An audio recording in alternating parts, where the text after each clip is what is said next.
Right. Well, this communion, I was in church too. Okay. I got kind of grabbed afterwards. And, hey, Dan, nice commercial. Oh, thank you. I heard last night went well. Last night went very well, very well. And so after you're done speaking today, I don't know if you were able to watch that. Yeah, right. Yeah, we were off tonight. Yeah. Well, it's funny because I expected my mom to be the one to, Your picture's working.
With the blessings that God has given.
sudden, a few more people came trickling in, so.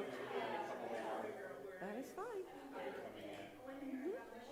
So this donor last night said he'll auction it off. It's $2,000 towards a will or to do a will. Yeah. I mean, it'll go to the attorney, but yeah.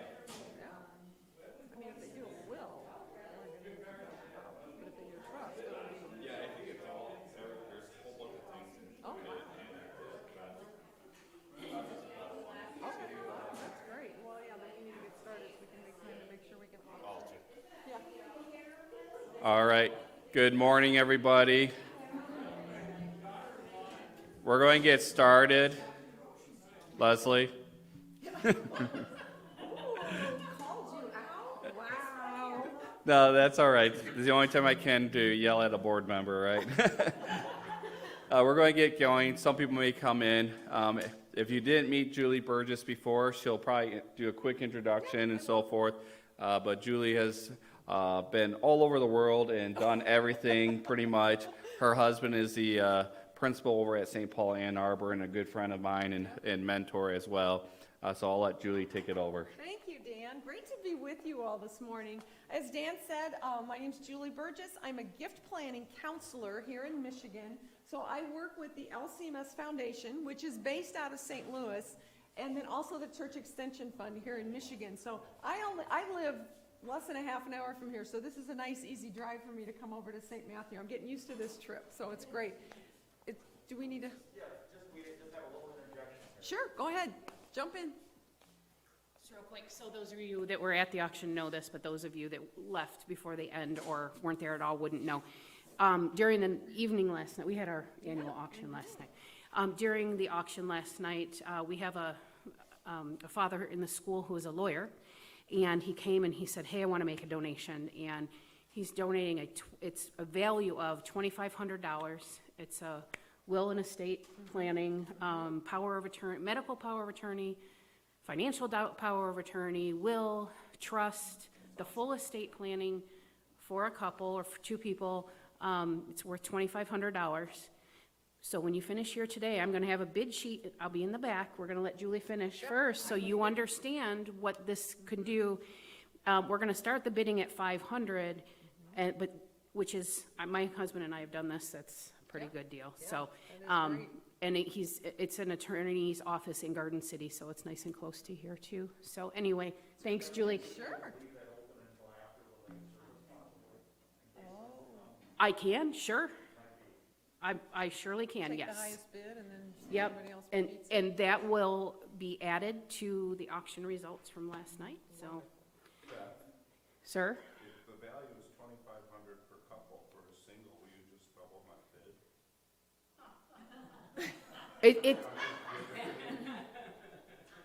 I'm not getting two persons worth of service. Right. You know what? I'm really tired, Tom. That's what I heard. I heard him say something about doubling And it, he'll is double what I it, heard. yeah. Yeah, that's what I heard. Anyway. Yeah. Tom says never mind. All right. Okay, that'll be back there. Sorry. Yeah, no problem. Not at all. No, it's just so awesome to be working with a church and a school that are so alive and have such great leadership. I've been here at St. Matthew for a few meetings with Dan and with Pastor Roshi and your leadership team here. And let me tell you, you all are blessed. You really are to have such great leaders, and your lay leadership has been amazing with all that they've been working on with this capital campaign and working with the district, with Ray Zavada, and then bringing myself in. I mean, they are just covering it from one end to the other, and it's been wonderful to meet all of you, and hopefully we can just continue working on through the years, so I'm looking forward to that. I would like to begin with prayer this morning, and so if you'd fold your hands and bow your heads, and let's begin. Heavenly Father, you are a great and awesome God. Lord, you have blessed us with not just the needs that we have, but also those wants that we have, Lord, that we sometimes may seem impossible, but there you are, Lord, with your hands opened, and you are giving, and you are sharing, and you are pouring into us every day. So, Lord, I thank you so much that you have not only nurtured and grown us in our faith, but you're going to do that on into the future, Lord, and we know that. And we thank you for the journey that you have been with us on this far and then on for many years to come, Lord, until you call us home. So be with us today as we learn some new information, open up our hearts and our minds to some new thoughts and ideas, Lord. And I just pray your continued blessings upon the leadership here, upon this church and the school and the members, and for every student that walks through these doors, Lord, that your name would be proclaimed and that they would know that Jesus is Lord. We pray this all in Jesus' name. And all God's people say, amen. So just so you kind of know a little bit of background history on me, I am not an attorney, and I don't try to be one, and I'm not a financial person, so you'll hear me say a lot. You're going to need to talk to your attorney. You'll need to talk to your financial planner if you have one on certain things that maybe you want to do with your estate and your plan. But my past experience, I've been in Lutheran ministry all my life. I went to Concordia, Chicago, where I met my husband. Yay! We've been married over 37 years, and we have 2 little granddaughters. We have 3 grown adult children. Our daughter is married. That's where the 2 little girls come from. And then our 2 sons, not married, no babies or anything like that, but we're working on them. And I've been a Lutheran teacher. I've been a family life director. I've been a children's ministry director. I've worn a lot of different hats. And my husband, over the years, has taken calls. We've spent 18 years down south in Florida, Texas, and Arizona, and then back here to Michigan, because my husband grew up on the west side of Detroit and went to Lutheran West and went to Guardian, and then he went on to Concordia, Chicago also. So that's kind of my short, brief story there. But I was at St. Paul. My previous position was at St. Paul in Ann Arbor. And then about a year and a half ago, it's coming up on 2 years here pretty quick, the foundation and the CEF decided to link arms and bring in a fully trained gift planner here into the state of Michigan. And my husband actually is the one, we were just talking about this the other day, my husband actually is the one that sent me the email and said, you might be interested in this. He knows me better than I know myself. And I decided, you know what? That's usual. And I put my hat in the ring and did an interview, and lo and behold, here I am. So it's been a blessing and it's been a joy. And I never thought I would say anything was better than being in ministry with family life and with kids, but this has just been a whole new eye-opening learning experience, and I've loved it, every bit of it. So today we're going to talk about transferring your blessings and the best way to do that and the best time to do it.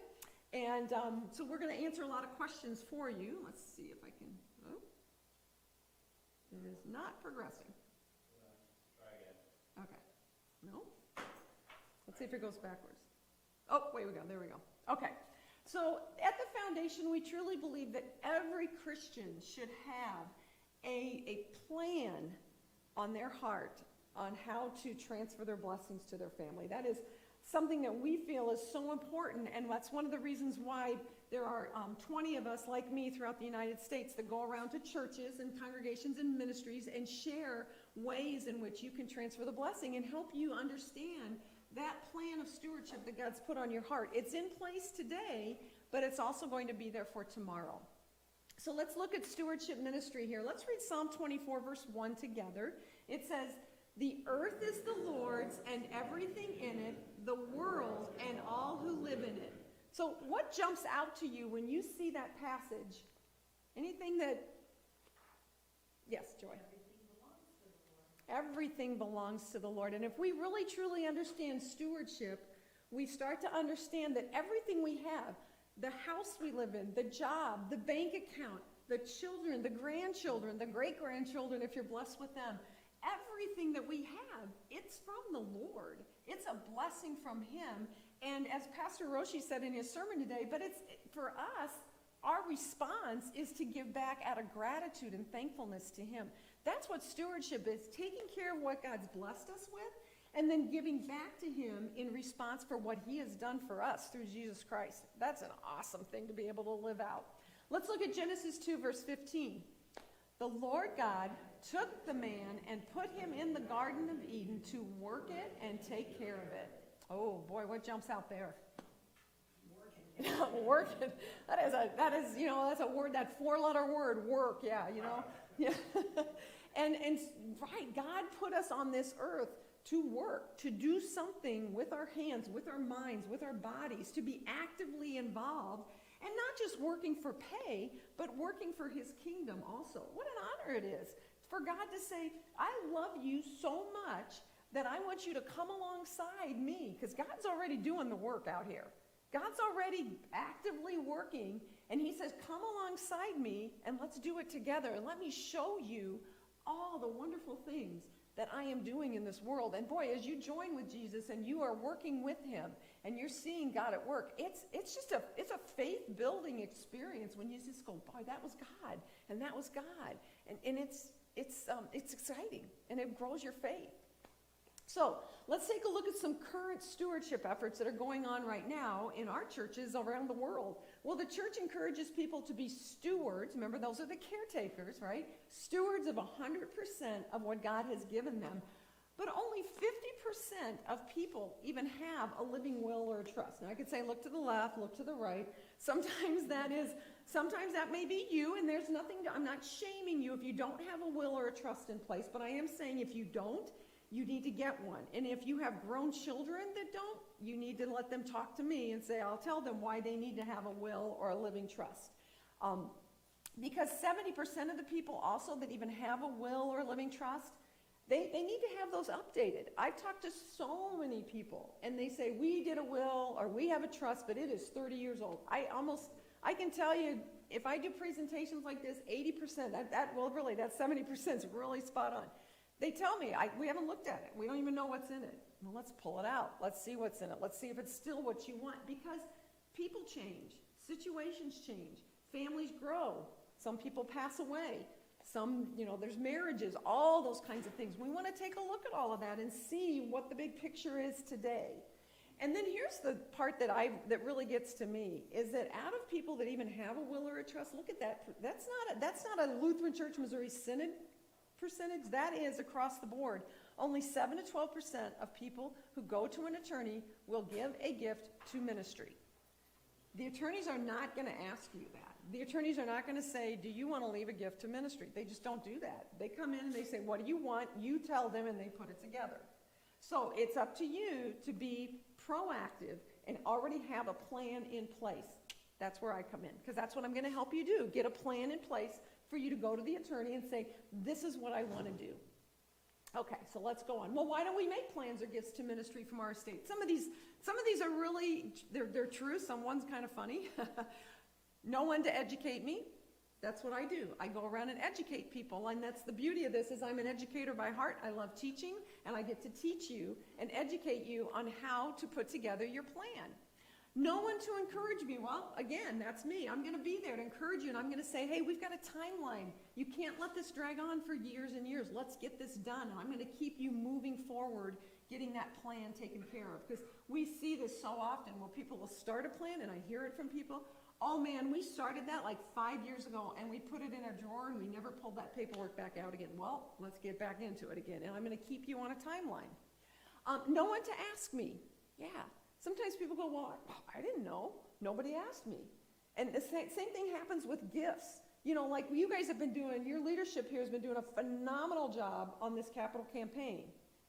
But if no one would have asked you, hey, would you consider leaving a gift or giving a gift to St. Matthew? Would you on your own have just said, oh yeah, I can give that extra. I can sacrifice a little more? Probably not, right? So it's important for us to be asking and letting people know we've got a great opportunity here to give. Let's look at ways to do that. This last one's kind of silly, but it's true. People actually say, oh, I don't plan to die. Well, who does plan to die today? We don't. We think, well, we got tomorrow. We got the next day. We got the next day. We're not promised tomorrow. God doesn't promise us all to be, oh, you're going to live to the ripe old age of 95. Good luck. We don't know that. And I'll tell you one thing we've had this past 2 years that really was a wake-up call, and you all know what it was, right? COVID, the pandemic. A lot of people had that wake-up call to, wow, I'm not invincible. We've heard about 30-year-olds that got COVID 3 days later, they were dead.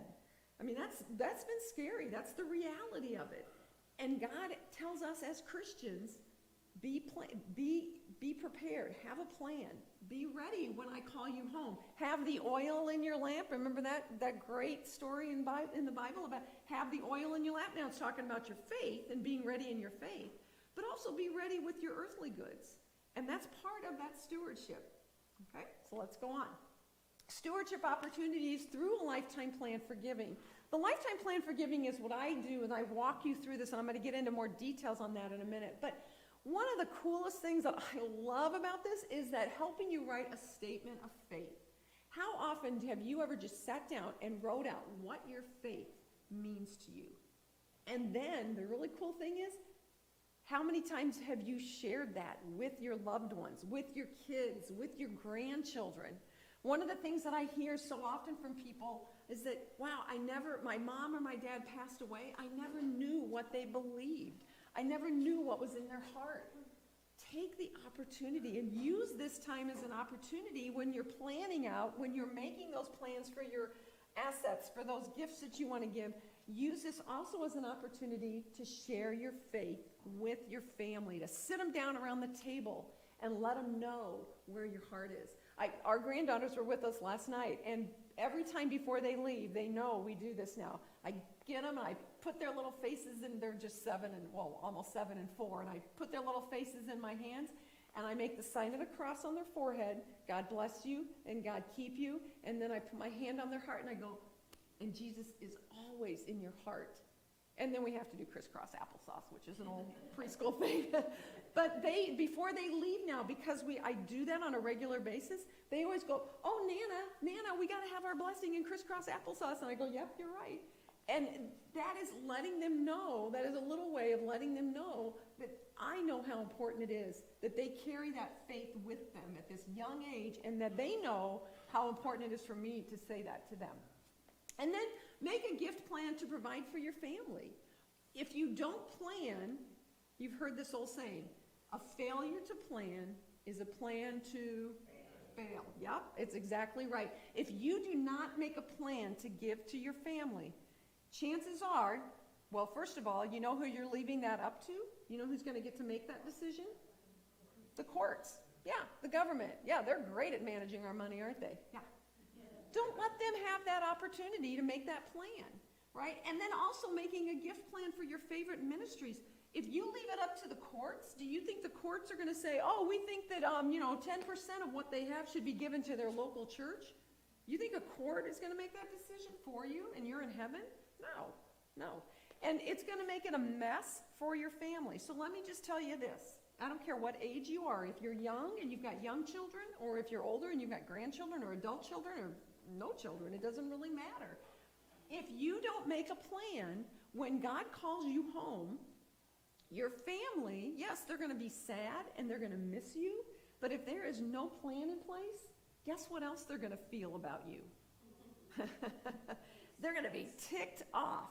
Dang it, why didn't Mom, why didn't Dad wrap this up? Why didn't they? Now, and if you've got younger children, same thing. If you don't provide, have guardians, have a minor's trust for all kids at young ages, under the age of 18, you can't give your kids hundreds of thousands of dollars or even tens of thousands of dollars. You can't. The government doesn't allow it. So there's got to be a plan in place in order to give to your children too, or even your grandchildren. Minors cannot accept large gifts of money. So if you don't have a plan in place, again, you're leaving it up to the courts. So the lifetime plan for giving provides will with naming guardians and minors' trust. If you have children under 18, you're going to need that. Even under 25, you can determine how old you want that to go to. That's a nice thing. Revocable living trust and a pour-over will. Okay, these are all things we go through. Durable power of attorney. You heard that auction gift. This is part of it. Durable power of attorney for financial affairs and health care. You need those in place before God calls you home.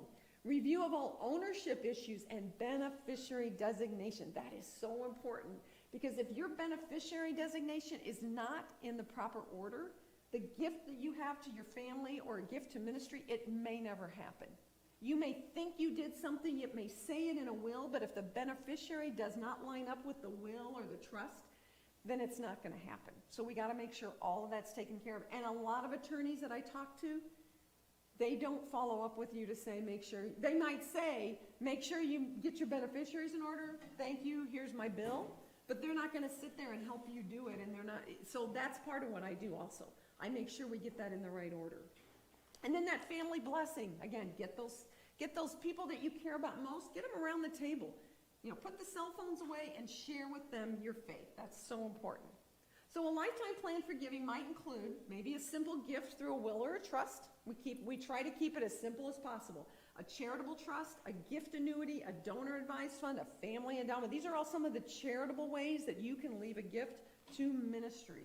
Simple ways, and our attorneys at the foundation do all of the legal documents for the charitable gift, and then you need the attorney to do your will or your trust, whatever documents you need for that. That's the part you're gonna pay for. The part that I do with you and the part that the foundation does to help you out getting those documents together, there's no fee for that. That's all free of charge. So here's that lifetime plan for giving, the 4 steps. Remember how I told you I'm gonna keep you moving? So the first time we meet, we're gonna do the discovery meeting. That's where I'm gonna gather all of your information, and I've got a packet here. If you're interested, you're gonna take this home with you. There's a survey in here, and I can also email you one that's a PDF, a downloadable one that you can just do on your computer.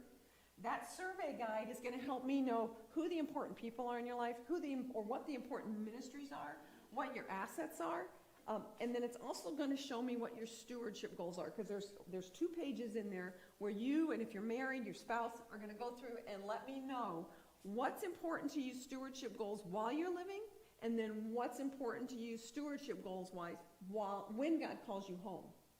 And that's real important for me, because that really gives me a roadmap on how I'm gonna put together designs for you, for your family, and then also for ministry. Which comes to the next point, the design meeting. So the next time we meet, it might be a few weeks later, I'm gonna come back to you, and I'm gonna share with you some designs.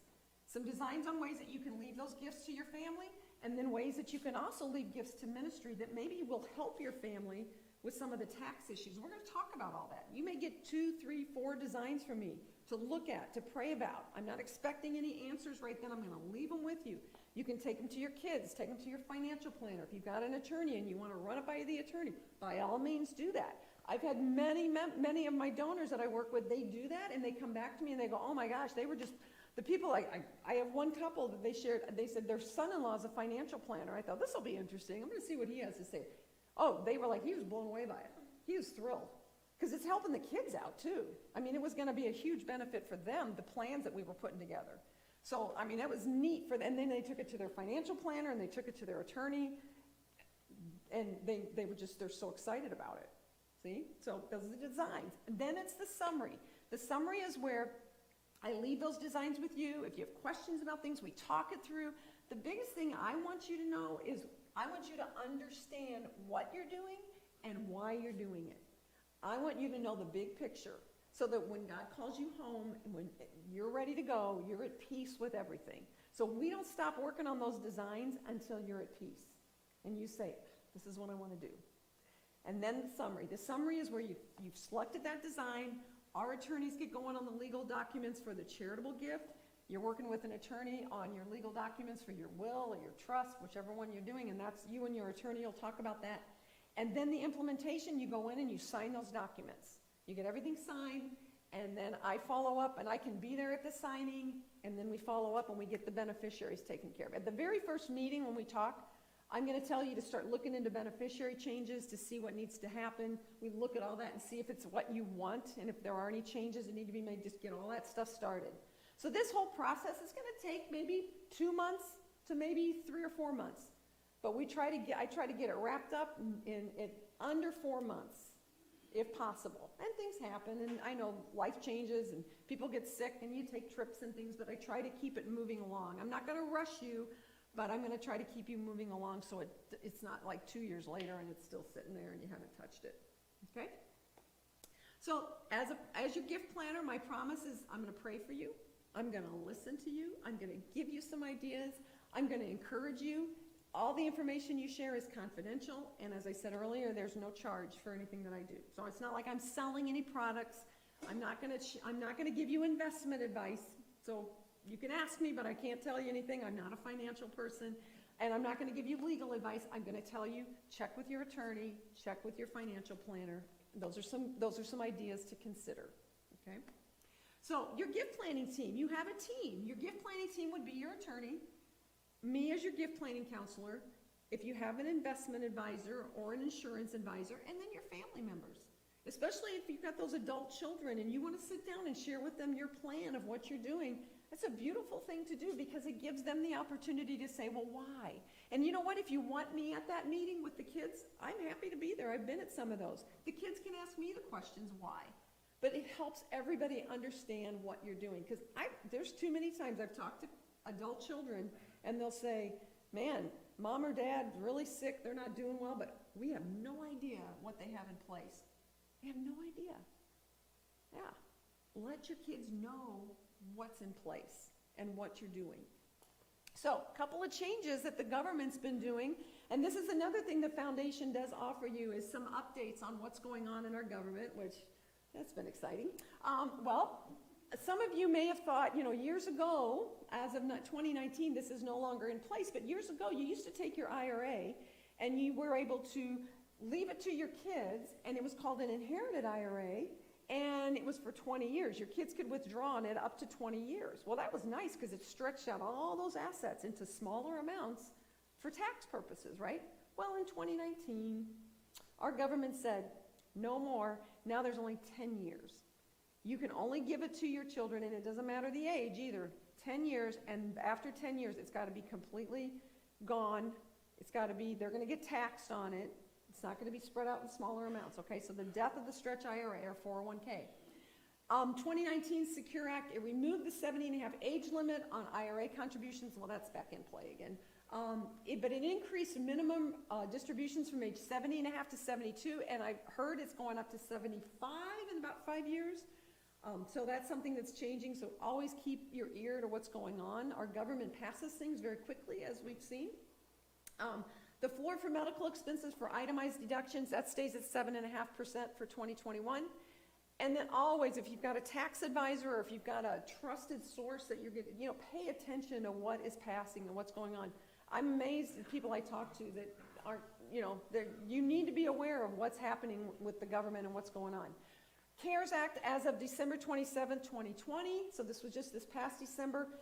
Hopefully you all have taken advantage of this $300, $600 married. Now they changed it for 2021.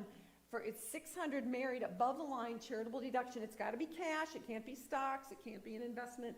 But you can do a cash straight out above the line, $600 if you're married, $300. Last year it was only $300. So that's changed. Increases charitable deduction limit to 100% of AGI, that's your adjusted gross income. Okay, that's at number 40, line 40 on your IRA forms, on those tax forms, for cash gifts, 100%. Okay, and then required minimum distribution. Those of you that are over the age of 72 or coming close to that, required minimum distribution, RMD. That's what you have to withdraw from your IRAs. And it's a traditional IRA, not a Roth IRA, but a traditional IRA. It's called a required minimum distribution. That's back in place now at 72. If you're 70 and a half, you can start taking advantage of a QCD, a qualified charitable distribution. And I had a meeting here with some of you were at that, where you can take up to $100,000 of your RMD, of your retirement assets. It's got to be an IRA. And you can transfer it to a ministry or a charity, a 501c3. It bypasses, so when you put it on your taxes, it's considered a charitable gift, so you don't pay tax on it. You don't get the charitable contribution for it, but you don't pay the income tax on it.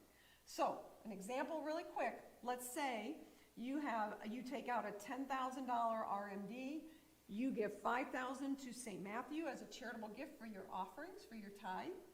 And then, so when you do your taxes, at the end of the year, it shows that you had a $5,000 RMD, and then you had a $5,000 QCD. You're only going to pay tax on the $5,000 RMD, not the QCD. So it's a nice thing if you're 70 and a half or older. Take advantage of it. It's great. Okay. Can you help me develop a gift plan for a favorite ministries? Yep. Like St. Matthew, absolutely. Or missions, or human care ministries, or Christian education ministries, or all kinds of other things we talk about. What are those ministries? And I've actually had people that scratch their head and go, I don't know what to give to. Well, this Lcms Synod has an actual, there are 100 plus RSOs, registered service organizations, that are you can give to through the LCMS. Wonderful organizations, and I help you find out what's on your heart to give. We talk about all that. I'm going to speed it up here. Okay, so let's talk about a bequest. A bequest is a really simple way to leave a gift to ministry. You have your estate, you have your family you leave a gift to, and then you have leaving gifts to your favorite ministries. A bequest can be done simply by putting a percentage amount on an asset. Like, let's say it's your retirement assets, your IRAs or your 401ks, and you say 10% is going to go to St. Matthew when I'm called home to heaven. You change the beneficiary to 10% goes to St. Matthew. We get the tax ID number, you put it on there. 90% is going to go to the family. Simple, easy way to leave a gift. Okay, and we'll talk about all that when we meet privately. Some examples of bequests, as I said, a percentage from the will or living trust to favorite ministries. Beneficiary designation. Beneficiary designation is really the easiest and the cleanest way to do it, okay? Beneficiary designation of a life insurance, a ministry-owned life insurance. If you have a whole life policy and you aren't going to need it anymore, maybe it's $20,000, $50,000, whatever, and you say, I don't need this whole life policy, I got enough assets, family doesn't need it, you can actually just give that whole life policy, that life insurance policy, to St. Matthew. That's an easy way to do it too, and you'll get a tax benefit. Designation of an asset to ministry or a gift annuity that remembers ministry. These are all simple, easy ways, and they're all bequests. Okay, now let's talk about giving to the kids and the grandkids. An inheritance gained quickly in the beginning will not be blessed in the end. That's from Proverbs 20:21. Okay, experts in charitable giving and in estate planning have said, now this again is from experts out in the field that say, when you leave a lump sum of inheritance to family members, guess how long it lasts? You've saved your entire, maybe 70 years, you've been saving this money. Guess how long it lasts for the heirs that you leave it to? 6 months. Oh man, you guys are really passionate. What kind of kids? It is 18 months to 3 years, and it's gone. It is gone. And you know what it goes towards? They've run statistics on this. They found out it goes for bigger houses, it goes for vacations, cars, and boats. Yep, that's what it goes for. And that's all fine. That's fine. But I just want you to understand, when you leave a gift to the family members, they control it. You don't anymore. You're home in heaven praising Jesus. You're happy. I mean, but your family, whoever you leave those gifts to, they get to decide how to use them. So we're going to talk about some of those things. So right now there's and this actually are in the folders here, but this is Martin and Catherine Lutheran. I'm going to turn around this way to kind of look. This is a design. So just to give you an example, this is something I would show up at your home with if we're working together. And this is a design to show you at the, I think I can use yep, I can. Okay, cool. I thought there was a little pointer on here. So at the top up here are all their assets. In the red, these are their liabilities. So Martin and Catherine Luther with their real estate, other investments, life insurance, and retirement and annuities. At the bottom here, you see the totals of each of those. And then this is their total amount of their estate, $2,672,400. Martin and Catherine Luther were good stewards and invested wisely, invested well. Okay. So Martin and Catherine, their current plan is that their family's going to get everything. So see here, $0 to ministry. Family gets everything. The $2,672,400. But in the end, look what the family actually got. $2,162,400. Because there was another gift to ministry, because another gift not to ministry, but to somebody else. Guess who this went to? Taxes. Yes. Because they gave everything to the family without any kind of charitable gift, the taxes of $510,000 was a nice little gift they left to the government. Thank you very much. But we show you ways, I can show you ways in which we can leave a gift to family and to ministry, and it's still a blessing. So Martin and Catherine, again, all these assets are the same up here, same amount, $2,672,400. But in this case, Martin and Catherine, we showed them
that charitable remainder trust was distributed to the heirs, because the foundation invested it, there was still somewhere around $1,700,000 to leave to ministry. So 20 years later, Martin and Catherine are home in heaven for 20 years, and they set it up to maybe their church, maybe a seminary, maybe a university, maybe a crisis pregnancy center, Lutherans for Life. They list all of the different ministries and what percentage each of those ministries will receive from that $1,700,000. But the family still got the entire amount of assets, they just got it in a longer amount of time. Okay, that's another example. Real quick, one more. This one for Martin and Catherine, assets are all the same, all of that's the same, but in this one, Martin and Catherine said, you know what, we've got these, what do we have here, stocks, and yeah, they have the stocks, 50,000 and 60,000 in their stocks. They said, we're gonna start a donor advised fund now while we're living, and we're gonna make charitable gifts from the donor advised fund. So again, the foundation invests that's gonna be $110,000 right here that the foundation invests. Every year, Martin and Catherine gets a check from the foundation, or Martin and Catherine tell the foundation who to send charitable gifts to from their donor advised fund. It's a great way you get a tax break now, and you can distribute gifts to ministry now from a donor advised fund. And then Martin and Catherine said, at the death of the survivor, that means the second to die, they're going to put $700,000 into an endowment, and the endowment's going to leave every year for as long as Martin and Catherine decide, and whatever ministries they decide to leave to are going to receive a gift from Martin and Catherine Luther's endowment fund. So you could, again, from your home in heaven, and St. Matthew could be receiving gifts from your estate for many years to come. It's a great way to leave a gift and replace the time that you were giving while you were living. And then Martin and Catherine said, we're going to put $1 million in our charitable remainder trust. The family's going to get about $50,000 a year, a little bit less than the 85 because it's less money. But Martin and Catherine said, look, our family's getting $862,400 when we die. Every year for 20 years, they're going to be receiving $50,000 a year. So they're going to get $1,862,000 because Martin and Catherine set up some other charitable gifts. Said the family's got enough. You've got to decide how much is enough, you know. And then there was still a gift here. Look at this, $1,810,000 to ministries and to charities. It's a great way to distribute your assets and leave those blessings. Okay, so those are some examples, but yours are going to be different because your goals are going to be different. And I'm going to share that with you when we visit and when we talk. It's going to be dependent on what is in your heart and what your family situation is. Okay, this is a short video about a couple that actually went through a gift planning process and what it meant. Christian estate gift planning is more than creating a legacy for ourselves. It is a spiritual process that provides for the growth of the Lord's ministries. God has placed a giving plan into every baptized Christian's heart, and through a relationship with the Lcms Foundation, that plan is discovered and put in place to benefit their family and their favorite ministries. We call this process your lifetime plan for giving. Our vision at the Lcms Foundation is that every Christian would have a lifetime plan for giving in place. The lifetime plan for giving process gives you the opportunity to make the very best gifts to the family you love and to the ministries that you care so deeply about. Once complete, you will have the peace and joy of knowing that you have done the very best with the blessings that God has given to you. Lcms Foundation gift planning counselors meet with donors and take them through the process, often starting in the donor's home. Hey, Kurt. The first step in the relationship with individuals and families is to complete the discovery survey. Through this fact-finding session, we record all the information about the family members, the assets involved, and the planners and advisors that you have. The Lifetime Plan for Giving process has 4 steps: a discovery, a design meeting, a summary meeting, and the implementation meeting. Those 4 meetings usually take 4 to 6 months to complete, so there is time to reflect on the decisions that you are planning to make. During this meeting, some of the questions we hear are, what if I already have a will and estate plan in place? The process that the foundation has, and Kirk, for instance, used, will build those planning documents that we already had. It'll happen. Well, we happen to have ours, so it was a matter of tying those in, which wasn't difficult. But I mean, you can start from zero, or you can start from, I think I'm done. You're not done, you know. What can a lifetime plan for giving teach my family about stewardship? I mean, to me, it's kind of like teaching by example. You know, we're sitting down with our kids and telling them about that plan right now so that they can learn from us how important it is in our life. Our parents taught us that. Yes, yeah. You teach the generations, and so that's our job as far as I'm concerned. So, Why should I remember the church in my lifetime plan for giving? Why should we be good tithers while we live and let that drop on the table when we die? Why wouldn't we leave a legacy of that, you know, and continue that same thing? And all the plans that the foundation has in their lifetime plan for giving, it's just, there's a whole bundle of them, you know, that make that happen. to me, it's a very painless way to do it. And it's not like you're leaving those you love the most out. You're not. So I think it's an important part of life. By gathering the facts and discussing the goals you have for your family and favorite ministries, we are now equipped to create and design ideas and plans for you to consider. We will show you amazing ways to accomplish those goals. It's so important that a good job of planning is done so that your family can have the peace and joy of knowing that a great plan is in place. Can we help you discover the giving plan God has placed in your heart? Contact the LCMS Foundation today.